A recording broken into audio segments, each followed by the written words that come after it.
여호수아 7장 16절에서 26절입니다. 키워드는 범인 색출, 유사범죄, 죄를 떠나는 마음입니다.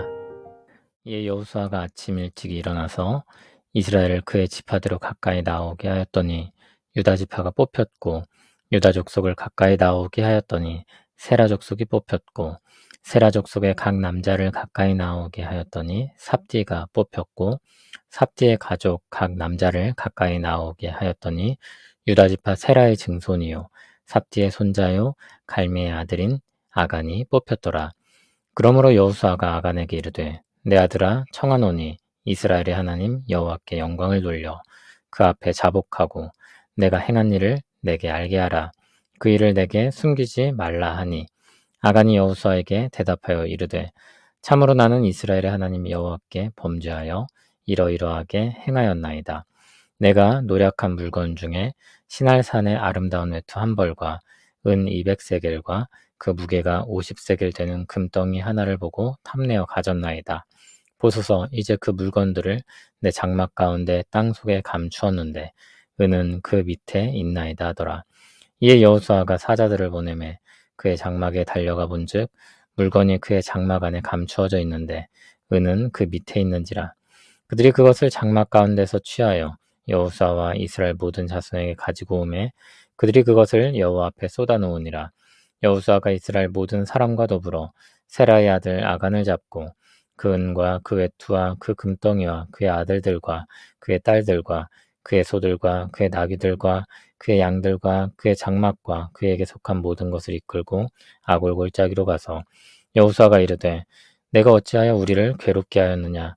여호와께서 오늘 너를 괴롭게 하시리라 하니 온 이스라엘이 그를 돌로 치고 물건들도 돌로 치고 불사르고 그 위에 돌 무더기를 크게 쌓았더니 오늘까지 있더라.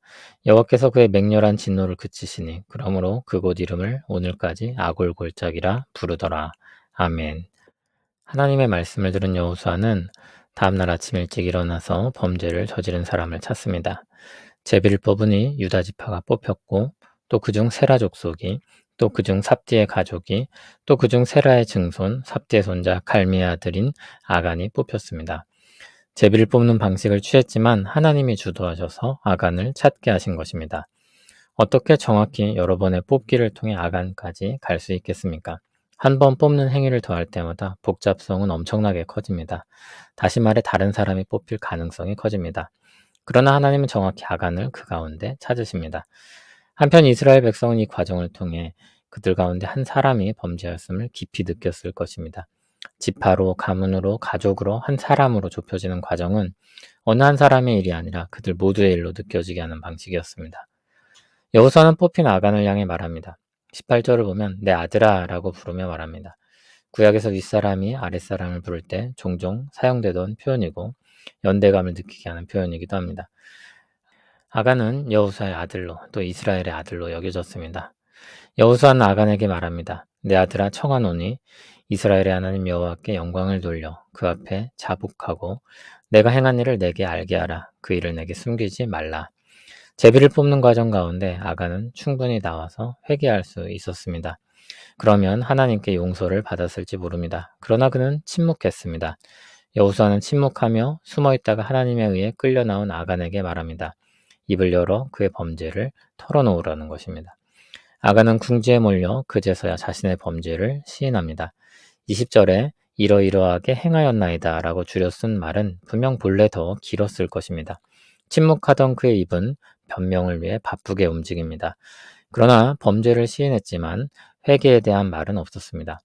21절에 그가 도둑질한 물건의 목록이 나옵니다. 시날산의 아름다운 외투 한 벌, 은 200세겔, 50세겔 되는 금덩이입니다. 그리고 그것을 자신의 장막 가운데 땅속에 감추었다고 했습니다. 21절을 보면 그는 자신이 취한 것을 하나님께 온전히 바치는 것이 아니라 노략한 물건이라고 부릅니다. 그의 마음엔 승자로서 취할 수 있는 전리품이라는 생각이 들어 있습니다. 그는 노략한 물건 중 좋은 것을 보고 탐하고 취하고 숨겼습니다. 하와가 금지된 열매를 보고 취할 때를 떠올리게 하는 말입니다. 아간은 하와와 같이 하나님이 금지하신 것에 대한 탐욕으로 범죄한 것입니다. 여호수아는 사람을 보내 그의 장막에 감춘 것을 찾아오게 했습니다. 그리고 아간과 그가 취한 것들과 그의 아들과 딸들과 그의 가축과 그의 장막과 그에게 속한 모든 것을 아골 골짜기로 끌고 갔습니다. 가족들까지 끌려오게 되는데 그들 역시 그 범죄의 공범으로 간주되어 죽게 됩니다. 여호수아는 아간에게 말합니다. 내가 어찌하여 우리를 괴롭게 하였느냐? 여호와께서 오늘 너를 괴롭게 하시리라. 그리고 이스라엘 모두가 그를 돌로 치고 물건들도 돌로 치고 불살랐습니다. 그 위에 돌무더기를 크게 쌓았습니다. 그것은 사람들에게 범죄의 결과를 기억하게 하는 상징이 되었습니다.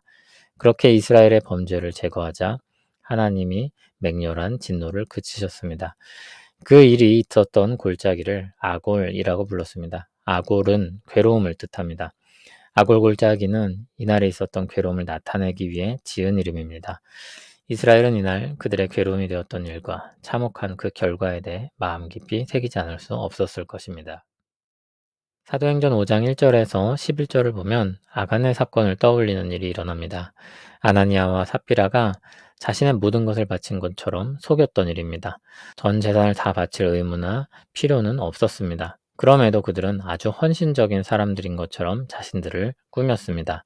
그러나 하나님은 그들의 거짓이 폭로되게 하셨고 그들은 그로 인해 목숨을 잃게 되었습니다. 아나니아와 삽비라 사건은 교회 초기에 있었던 일이라는 점에서 아간 사건과도 닮아 있습니다. 아간의 사건은 정복전쟁 초기에 있었던 일이었습니다. 하나님은 초기에 범죄를 드러내어 벌하심으로 하나님 백성들이 더 죄악으로 빠져들지 않게 하셨습니다. 이들은 모두 하나님께 바쳐져야 했던 것을 취한 죄를 범했습니다.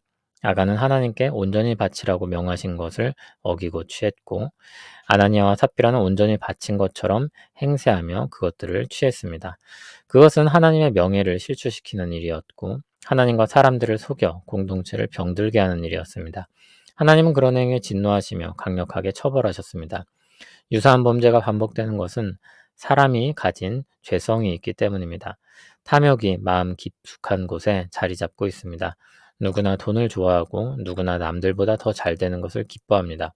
그와 같은 마음은 쉽게 유혹에 빠지게 되고 죄악의 늪으로 빠져들게 합니다. 우리 마음을 새롭게 하시는 성령님의 은혜를 구하며 계속해서 죄로부터 떠나고 계속해서 주를 향해 달려가는 우리 되길 바랍니다. 우리는 이와 같은 죄악에 대해 경계할 필요가 있습니다.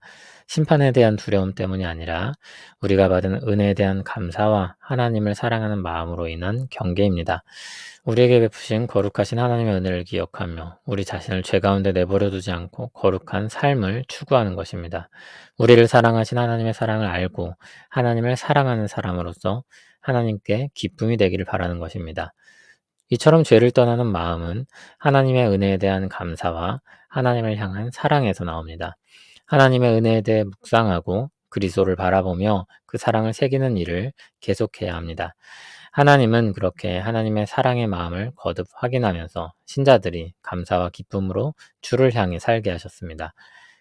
물론 우리는 연약한 사람들입니다. 그와 같은 마음을 품고 있으면서도 죄의 유혹에 빠져들 수 있는 우리 연약함을 인정하면서 호세아 2장 15절 말씀을 새겨보아야겠습니다. 호세아 선지자는 범죄하여 심판받을 수밖에 없는 백성들이라고 해도 회개하고 돌이키면 아골 골짜기가 변하여 소망의 문이 될 것이라고 했습니다. 전방위적인 하나님의 은혜와 사랑이 우리를 둘러싸고 있습니다. 그 은혜와 사랑에 응답하며 사는 우리 삶이 되길 바랍니다. 우리에게 완전한 사랑을 주시는 하나님을 찬송합니다. 주님의 사랑은 실패하지 않고 좌절되지 않는 줄 믿습니다.